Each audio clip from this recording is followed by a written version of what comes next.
Hey guys, today I'm at Gatwick Airport in London and I will be flying on WestJet's Dreamliner all the way to Toronto. This is actually my first time flying them on their transatlantic service, a long-haul flight. So let's see how their service compares to other long-haul business class carriers.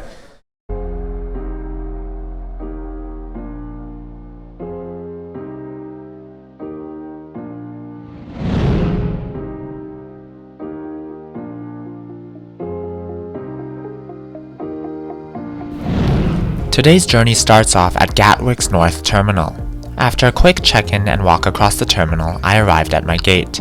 The plane that would be taking me back home was a 787-9 registered under the number of C-GUDH, named Clive Beddoe, as this was WestJet's first ever 787 delivered. Boarding for our Toronto-bound flight commenced on time, and after being escorted down the jet bridge, I was finally on board. Hello, good morning. What is the number?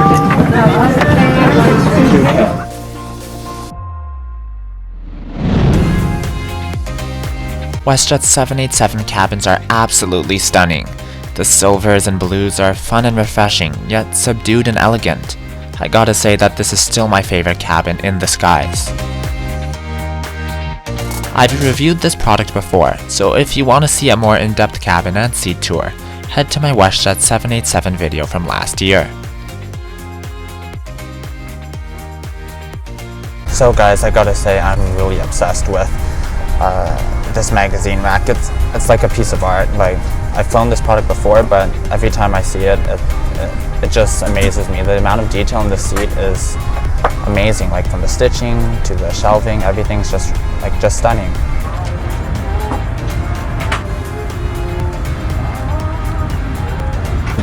We also got pre-departure beverages. I got a mimosa, so really nice.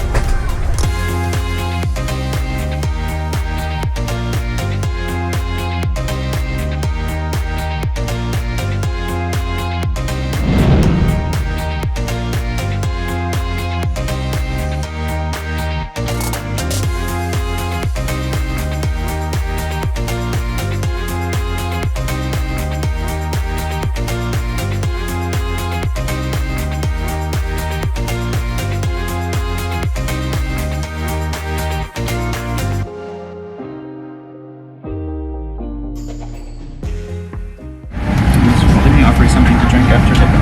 I'll have the ginger ale with ice. Give me the choice for an appetizer. So Yeah, I'll have the teriyaki chicken. And for your meal, I'll have the gravy. After my meal order was taken, we quickly began our pushback and departure.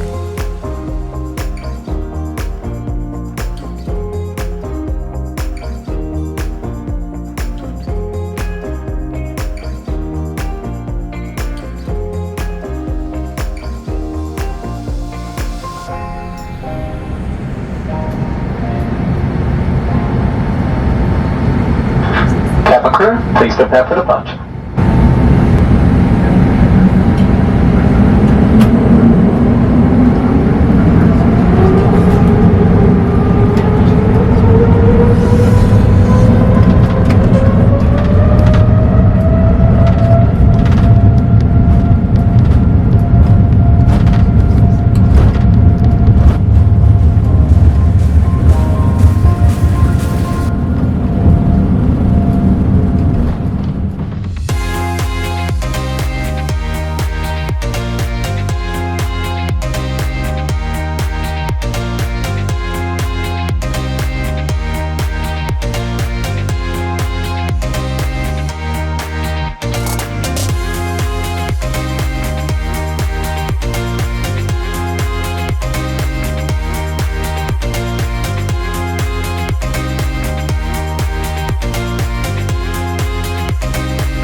Quickly after takeoff, the cabin crew remotely dimmed our windows. This is an absolute no-no for av geeks like me who love looking at the views that make flying so special.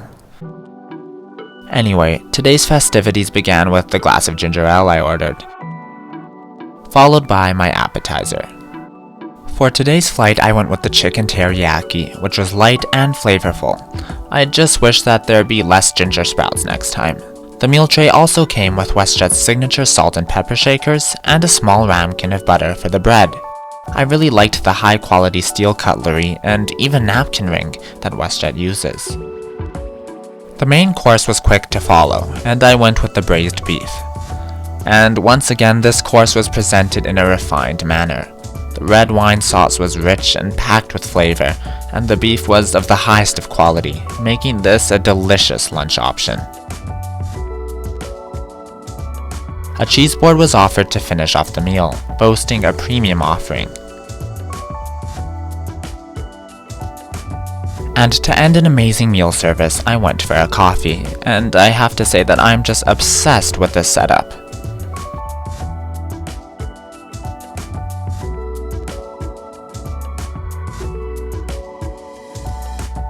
In regards to bedding, WestJet provides a decent pillow and a thick blanket that is actually really soft.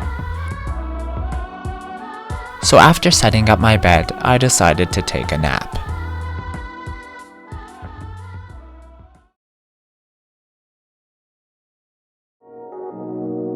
I woke up just as we were approaching Canada's northeastern coast.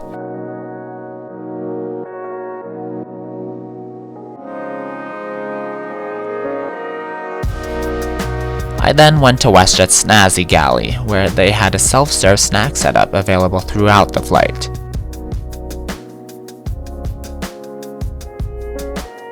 I took some snacks back to my seat, and I also ordered more drinks. WestJet houses 3 premium cabin bathrooms, which feature Rocky Mountain Soap Company products and are fairly spacious. So guys, my math teacher is actually on board this flight, so I'm gonna go to the snack bar and pick up some snacks and go surprise her. Let's go.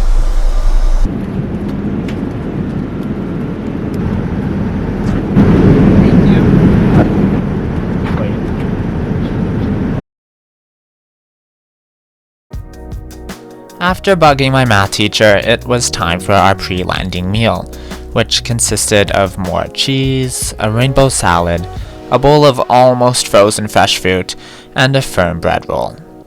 I also got a cappuccino. All of the coffee products I had on this flight were actually very good. The one thing I hate about WestJet is how they play their safety video before landing as well. Like, no other airline does this. Are we idiots? Locate the exits nearest you using these green symbols. Anyway, a few minutes after that redundant video, we began our descent into Toronto.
time is 2:55 p.m.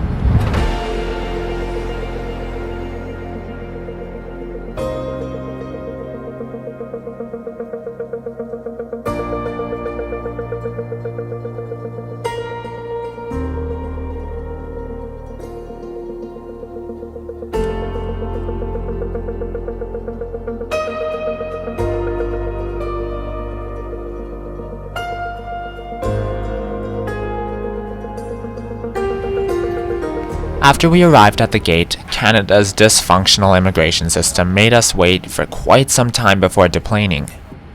Okay, that was super chaotic. Right now there's a 3-hour lineup at customs. You know, Canada's super disorganized. But anyway, I'll see you guys on my next trip. And before we end the video, I'll just show you what customs looks like.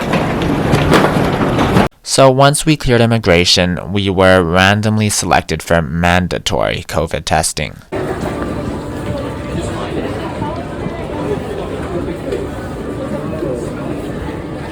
Hey sir, and no photography, okay? That's my right. There's no photography, there's cops that are actually...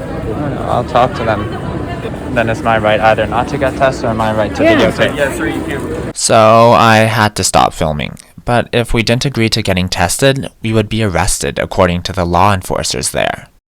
Anyway, my flight with WestJet was amazing. Their Dreamliner is absolutely beautiful, and their new transatlantic business class service, including food and amenities, are a notch higher to Air Canada. In the future, I would not hesitate to fly with WestJet again.